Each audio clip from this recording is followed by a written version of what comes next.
আমার মেয়েটা ভিতরে আছে।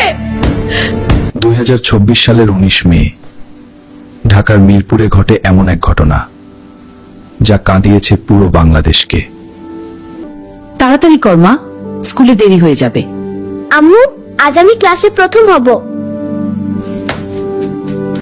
পাশের ফ্ল্যাটের ভাড়াটিয়া সোহেল রানা বাইরে স্বাভাবিক হলো মানুষ মনে হলেও, রামিসা এদিকে আসো, তোমার জন্য চকলেট রেখেছি। সত্যি আঙ্কেল? সরল বিশ্বাসে ছোট্ট রামিসা সেই ফ্ল্যাটের ভিতরে ঢুকে পড়ে। রামিসা এদিকে আসো, তোমার জন্য চকলেট রেখেছি। সত্যি আঙ্কেল? সে জানতো না সামনে অপেক্ষা করছে ভয়ঙ্কর কিছু। রামিসা, মা কোথায় গেলি?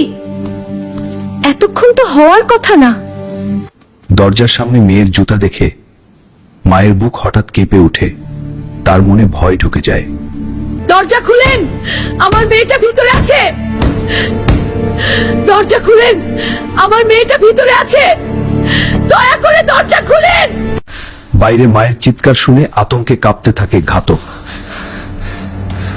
তারপর সে নেয় আরো ভয়ঙ্কর সিদ্ধান্ত। দরজা ভাঙেন, নিশ্চয়ই ভিতরে কিছু হয়েছে। এতক্ষণ দরজা খুলছে না কেন? কিছু একটা হয়েছে ভিতরে। এখনই ভাঙো। বাইরে মানুষের চিৎকার বাড়তেই থাকে, আর ভিতরে আতঙ্কে নিজের অপরাধ লুকানোর চেষ্টা করতে থাকে ঘাতক।